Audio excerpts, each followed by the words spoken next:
The HR Happy Hour Network is proudly sponsored by WorkHuman. The role of HR is changing fast, and the leaders who move beyond administration into true business leadership will have the edge. WorkHuman Live is where that shift becomes real.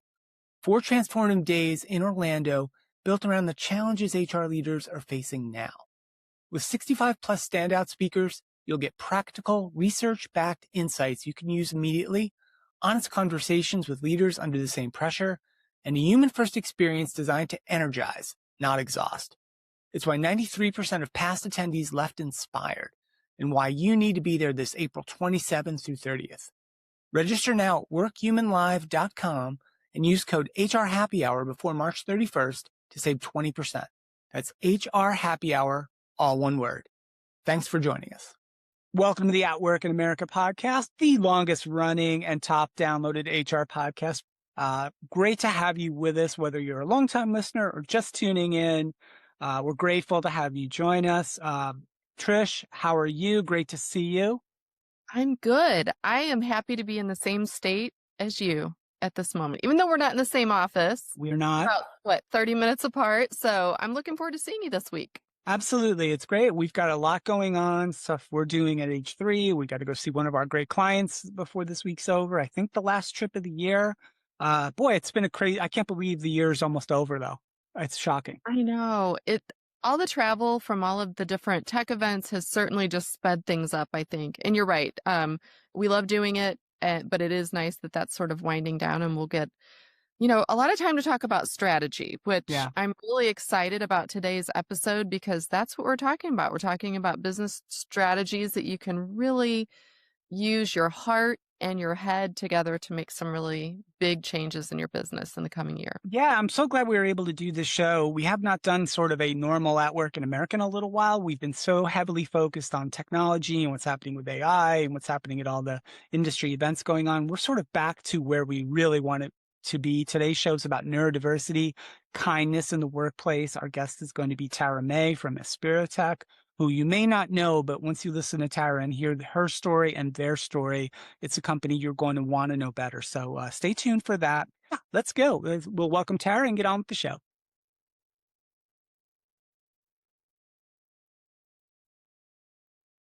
We are excited to welcome our guest today. It's Tara May. She's the CEO of Aspiritech. It's a nonprofit tech services company with 95% autistic employees. Tara is a champion of neurodiversity in the workplace. She's an expert in cultural transformation and fostering innovation. And her philosophy is that companies should focus on the ROI of kindness, and those that want to fail fast and innovate must embrace psychological safety in the workplace. Tara, welcome to the show. It's great to have you. How are you? I'm wonderful. Thank you so much for having me. It's our pleasure.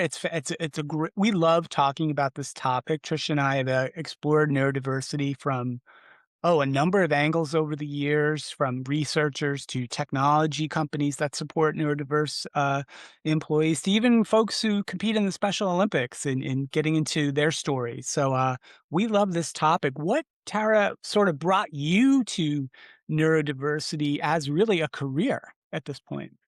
Yeah, it's a great question. So I had actually never heard the word neurodiversity, nor did I have much understanding of autism until my son was diagnosed as autistic at about the age of 5. So I really think of him as my introduction to neurodiversity. And, when you're a mom and your child needs something, you dive in, right? That's what moms do. And so I started to learn this entirely new concept to me. I started to understand the language.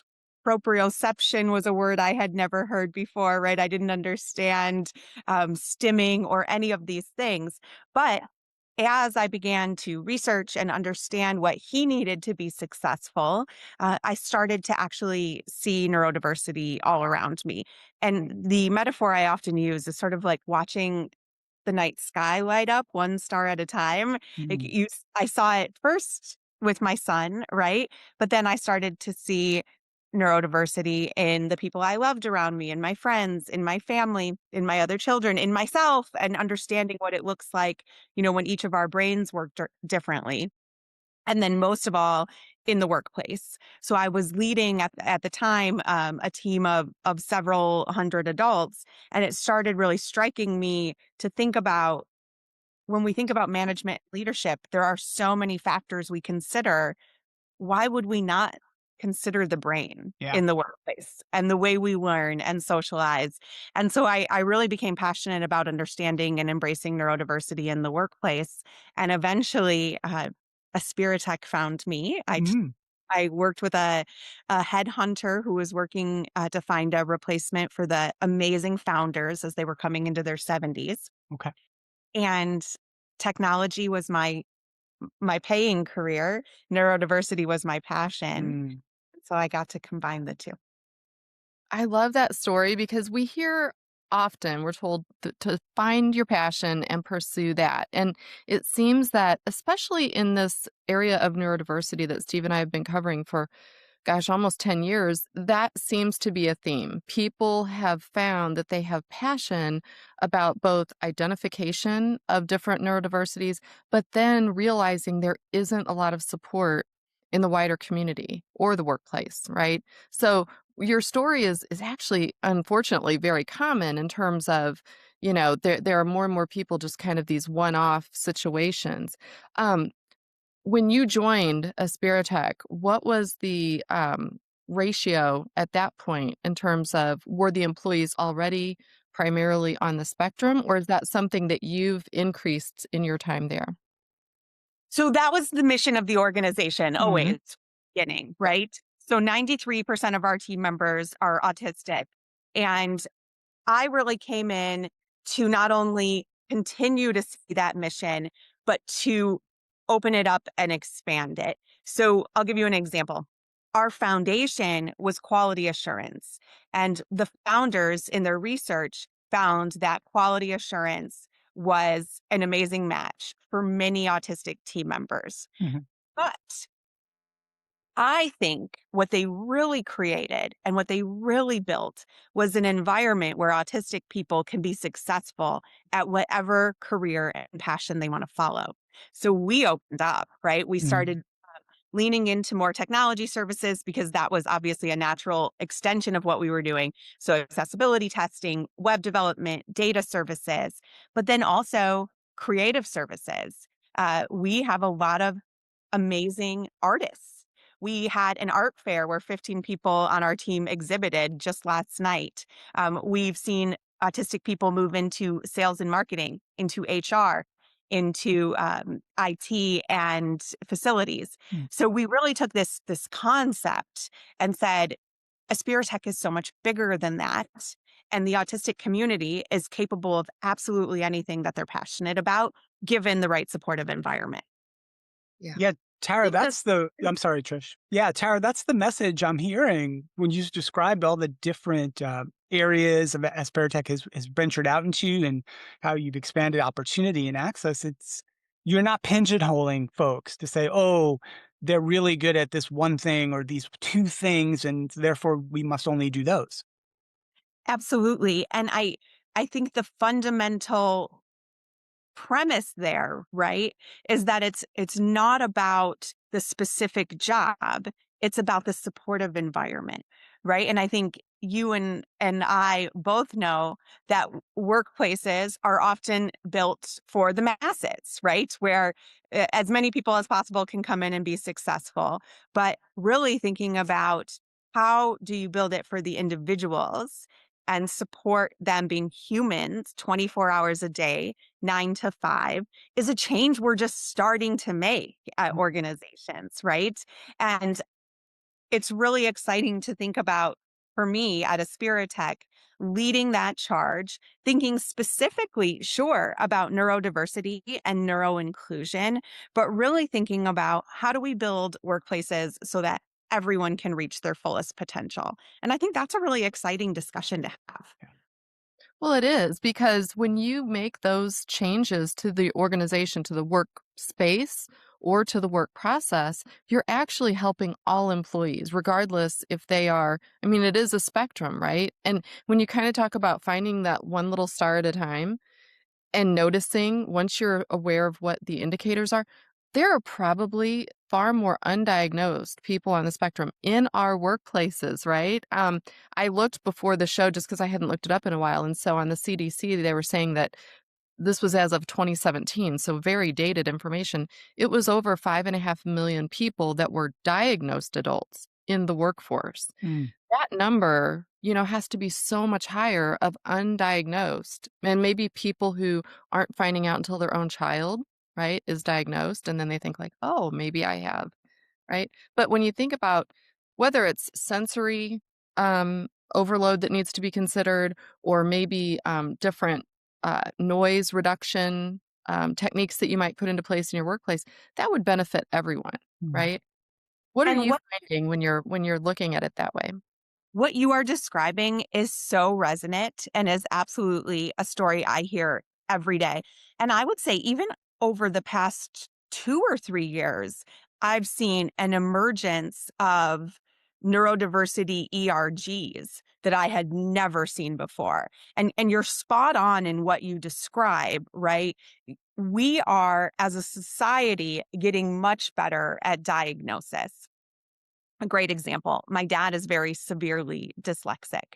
Well, in 1965, when he entered kindergarten, his first diagnosis from a teacher was the teacher coming to his mom, my grandmother, and saying, "He's stupid." Oh. Well, that's not a Yeah, helpful diagnosis. Mm. It's right. completely incorrect, right? And when he was older and learned that he was dyslexic and got some supports to learn how to read properly, he's an intelligent man. He's my life role model. But that's what diagnosis often looks like 40 Mm, years ago, right? So we're much better at diagnosis now. We see better diagnosis in children. We see better support systems in the education world. And I think it's just taking a little longer for employment to catch up. But when you talk about many teenagers now who understand their neurodiversity, who understand their diagnosis, coming into first college and university and then the workforce, there is going to be a surge in demand for workplaces to understand how to serve that properly. And I think, why not start today, right? If we already know that so many people are neurodivergent, 1 in 20, why can't we prepare workplaces today?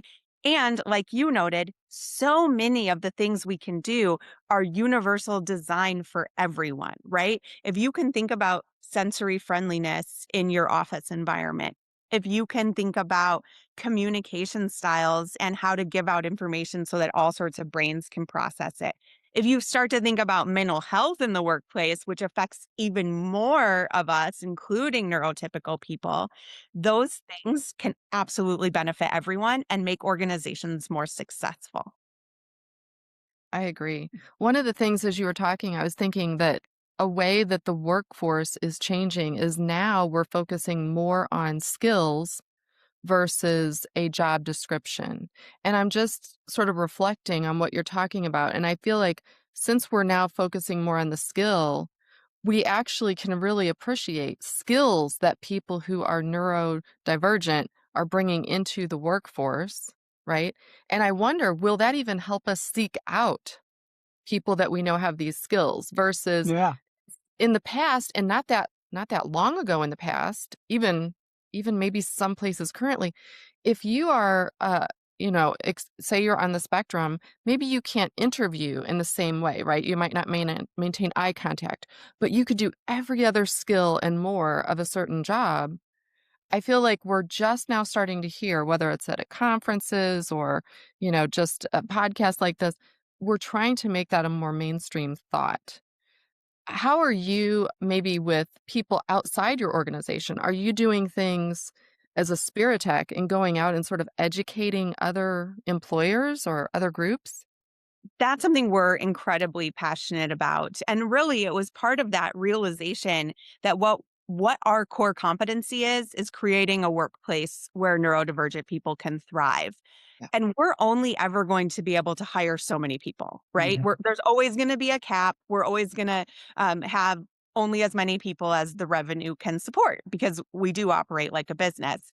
So when we thought about, okay, well, how do we expand our mission? How do we put a dent in this 80% unemployment for autistic adults?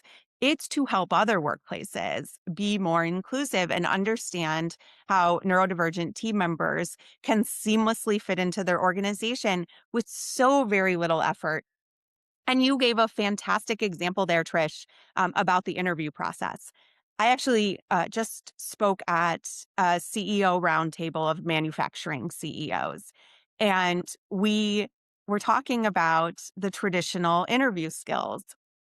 And I had one of them stand up, Mhm. show me how they would walk into a room if they were going to do an interview. And of course, they stood up and made eye contact. And they were explaining all of this to me, right? I'm making eye contact with you. I'm coming in. I'm shaking your hand. I am making small talk with you and discussing, our day and the weather. And I said, okay, now what does any of that have to do with the cybersecurity expert that you're trying to hire, Right. right? To Yeah. threaten.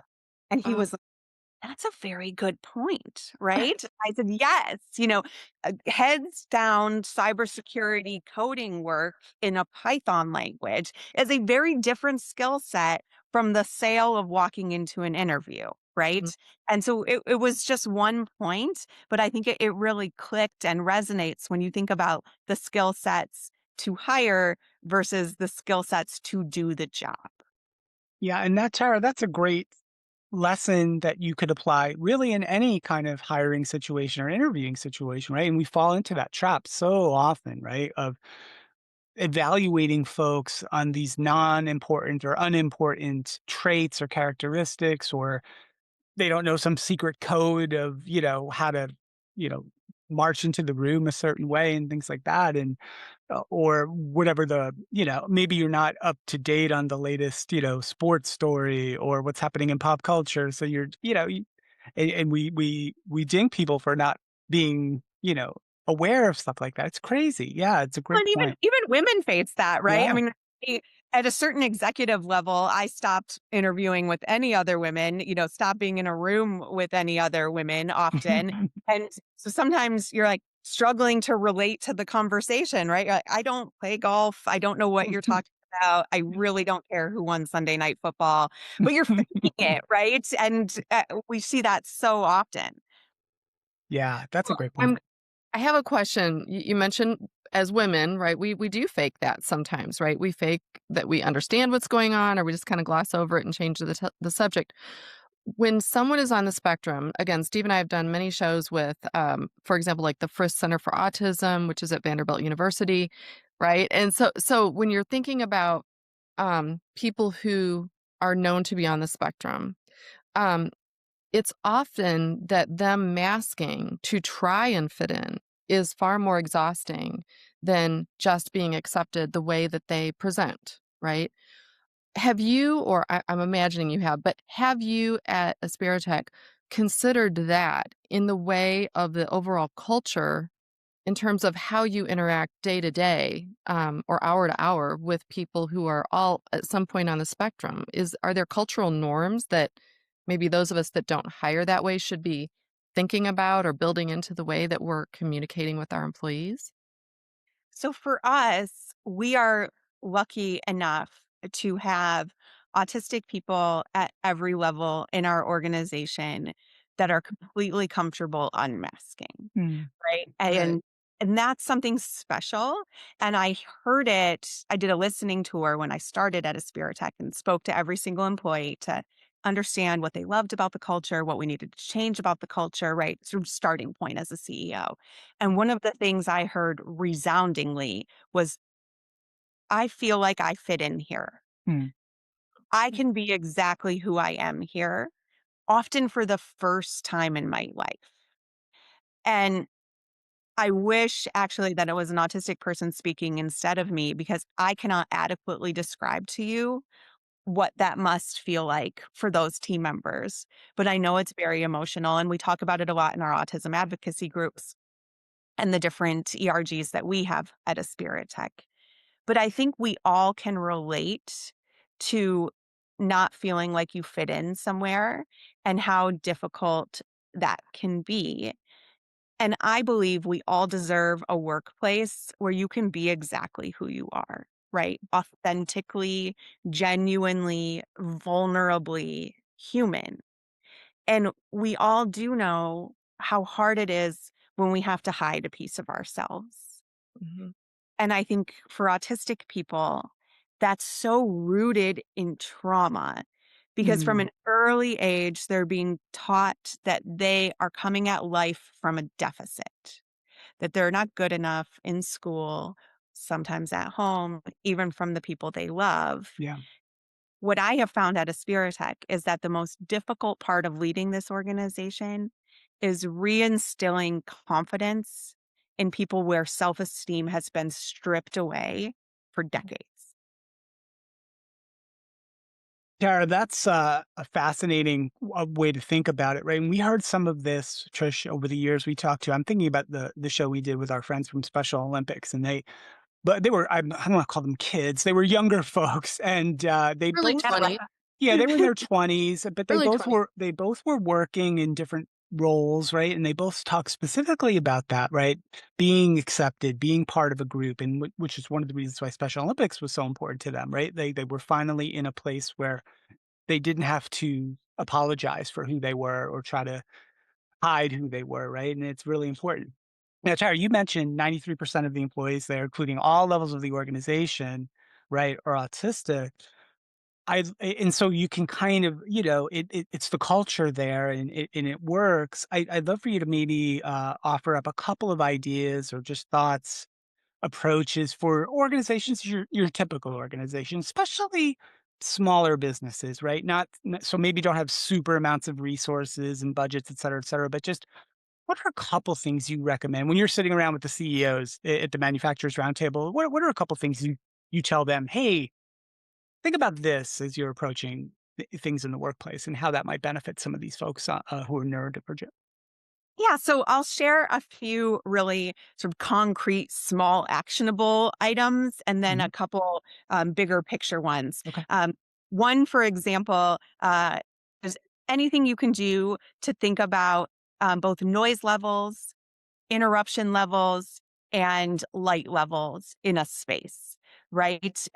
So many people, autistic or not, are much more sensitive to those environmental factors and have a difficult time working than you will ever realize, right? Mm. So even simply asking your employees, is the lighting at the right level? Is there some natural light you can Mhm. let into the room? You know, is there a sound or echo chamber that you can minimize, or can you give people quiet spaces to work if you have an open office environment, for example? I personally hate the open office environment. Even before I started talking about neurodiversity, I was like, who thinks this is like where we Mhm. do our best work? Mhm. But those sorts of things, if you can think about that office environment, that's really wonderful. Um, Also, giving people headphones can be a huge one.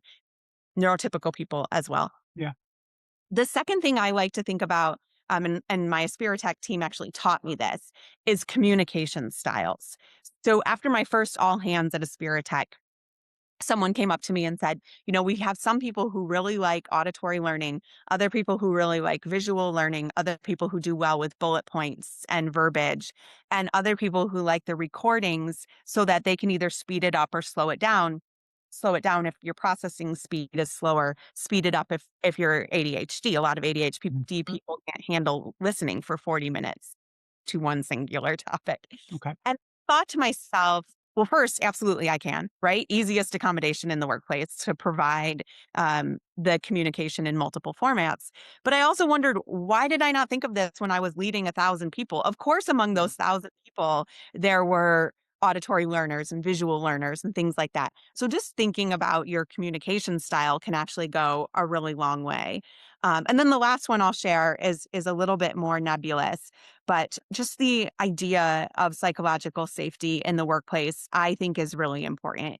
When we talk about skill sets in 2024 and 2025, we are asking people to constantly be learning, constantly be innovating, and to be moving at the pace of digital and AI.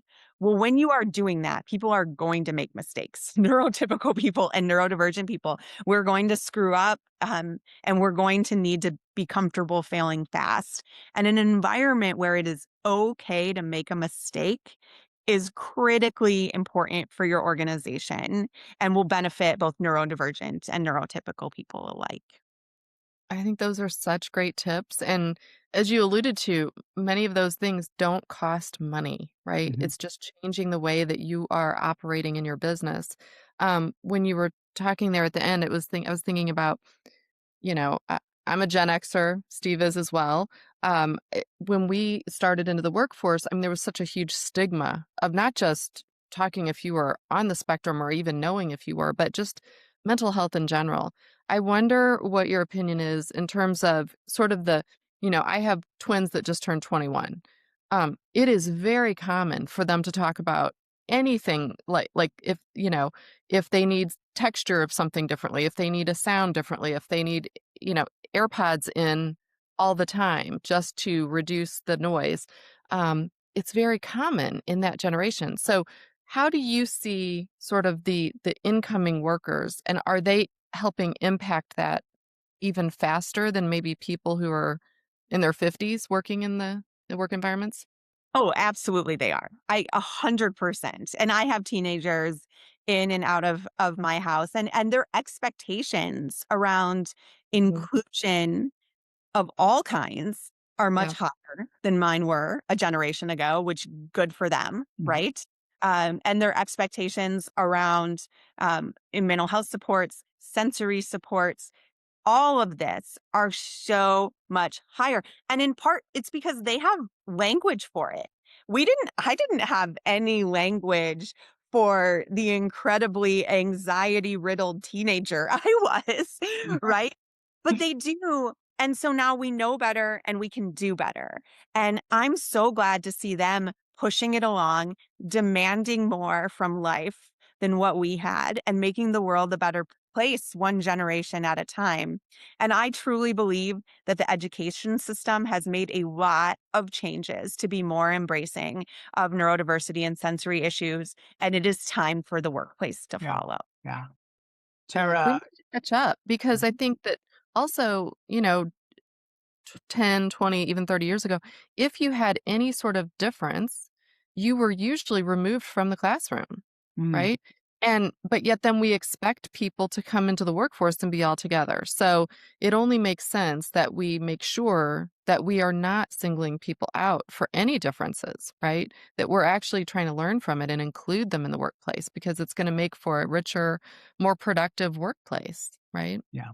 There will be a return on investment for business owners. We already know that if you are more inclusive in your organization to all kinds of people, you will see a better profit. And I truly believe that's because people transform organizations, not by dictates, but by culture. It will pay off. Yeah. Yeah. You mentioned ROI, Tara, and then the last thing I wanted to make sure we asked you, because it was in your bio and it's in our notes too, is this idea of the ROI of kindness. I mean, I've heard of ROI. I've also heard of kindness. I have not heard really the two concepts linked together very often, and certainly in a business environment. I'd love for you to talk for a minute or two about that, like why specifically you like to talk about that and think about that. And I purposefully Mm. juxtapose those two words that put you in two very different spaces, right? We think of return on investment as a hard business term. You are thinking about your P&L, you are thinking about the numbers. Mhm. And when you think about kindness, you're thinking generally about a more humane approach, empathy, the way that we relate to each other as people. And I think a lot of people view those as two disparate issues. And I am here to say that Mm. they Mm. absolutely are intrinsically linked to each other. And just by way of example, my career prior to Aspiritech was coming in to transform media companies from print companies to thriving digitally forward Mm. companies. That's what Cool. I did. I would Yeah. walk in and do that. Well, to do that, you have to convince very large group of peoples who are very dedicated to their career to change. Yeah. I truly believe you achieve that sort of cultural transformation successfully by empowering people, by building them up, by giving them the resources and the tools they need to be successful, not by mandating dictates at them. It Mhm. doesn't work that way. And so I believe true, profound innovation and cultural transformation comes from understanding humans on a deep level and treating them with kindness. I love that.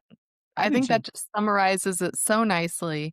It is important for so many reasons, and I love that you've given us sort of the softer, more human, heartfelt reasons. But also, yeah, it does make a difference in how successful an organization can be. And I think you're not doing the best for your organization if you're not thinking about these things every single day, Yeah, I want right? to quickly, before we let you go, Tara, quickly ask an Aspiritech question, which is this: is one of the services your teams provide like sort of testing and quality assurance of software, or is it only kind of hardware products, or is it both? It's software. It's almost Software? all software products. Okay. Yes. I'm glad you said that because Trish, you know as well as I do, we have a ton of people in the HR software business who Yes, I who do. listen to this show, right? And will share it and listen to it. If you're one of those executives in the HR software business, I won't start naming company names, but you need these kind of services, QA, accessibility, data services, all of it. Check out our friends at Aspiritech, right? We'll put the yeah, absolutely. Why not? Right? They need this stuff anyway. Software's got to be tested, right? And checked. And accessibility in the human resources technology space is a huge deal. And maybe you have some of these clients already, Tara. I don't want to presuppose that you don't, but I just think it's a great opportunity for a lot of people who do listen to the show who are in our industry, in that HR industry, in the HR software industry, to, if you're not familiar with Aspiritech, you should go check them out and maybe strike up a conversation with Tara and her team to see if there's a fit there. Yeah. I Thank would you say for also, I'm sorry, we wanna promote your podcast, right? I saw on The Verge, there are several episodes out there. I listened to 2 of them. I think if anyone is looking to how you can better include neurodiversity in your strategy of your business, check out the podcast because I think you're gonna hear from many different people on just how you can do that. Yeah, this has been an awesome conversation. And Tara, I want to thank you. We will send folks to aspiritech.org. Anywhere else any other resources, any events going on, anything you want to just shout out for folks who have listened to the show, maybe want to either connect with you or Aspiritech or learn more about any of these topics? I think you did a beautiful job with the plugs. Okay. We do great tech services and creative services. Visit our website, check out our podcast, and sign up for our newsletter where you'll get all the latest and greatest updates. Awesome. Well, Tara, it has been wonderful to meet you. I love the conversation. I'm all in. I love the mission at Aspiritech and much success. And we hope that we hope you've enjoyed spending a little bit of time with us today. Thank you for having me. Awesome. Well, thank you, Trish. Fantastic stuff. I love this topic. I'm glad we were able to talk about it again this year. I am too, and I love that we're able to cover it from so many different angles because, we've done the shows on the hiring, done the shows on college students, we're doing a little bit more in the actual workplace. And so this just really gives you sort of that high level um, view of what Mhm. you could do. But then, Tara, thank you so much for all of the examples because I think that's what we really want. We want listeners to be able to walk away from the show and say, these are things I can actually start doing in my business today. So Yeah. I appreciate that. All So right. good. Great, great stuff. All right. Subscribe wherever you get your podcasts. My name's Steve Boese. Thank you so much for listening. We will see you next time, and bye for now.